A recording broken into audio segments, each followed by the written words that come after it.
Venezuela में हजारों तलबा सड़कों पर निकल आए और सियासी तब्दीली का मुतालबा किया। वेनेजुएला इन दिनों इफरात ज़र में शदीद इजाफे और इंसानी बहरान से मुतासिर है। गुज़िश्ता चंद माह से बड़े पैमाने पर वेनेजुएला के लोग पड़ोसी ममालिक की तरफ नकल मकानी पर मजबूर हैं। तलबा ने एहतजाज के दौरान पुलिस पर पथराव किया, जिसके बाद पुलिस ने उन पर जवाबी फायरिंग भी की। lucha es porque esto va a cambiar solo si Nicolás Maduro sale del gobierno. Todos tenemos que saber eso. ग़ज़ाई Ajnas और अद्वियात की किल्लत से ये जनूबी अमरीकी रियासत बुरी तरह मुतासिर है। लोगों की ज़रूरतें इस वक्त बैरूनी इमदाद पर ही पूरी हो रही हैं।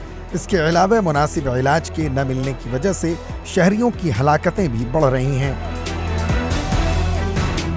El sector salud, hace unos días venimos denunciando la crisis tan grande que vivimos en el sector salud, porque hemos dicho que primero están nuestros pacientes, la vida de ellos, la vida de sus familiares, la vida de ustedes como jóvenes y después todo lo demás por Venezuela.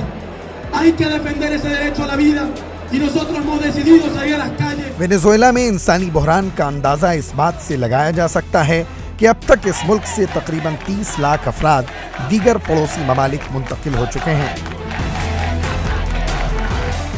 Venezuela के शहरियों के मुताबिक इस मसाइल के लिए मुल्क के सदर निकोलस माडुरो ही जिम्मेदार हैं, जिनकी गलत पॉलिसीज की वजह से मुल्क को इन हालात का सामना है। Bureau report, ETV Bharat.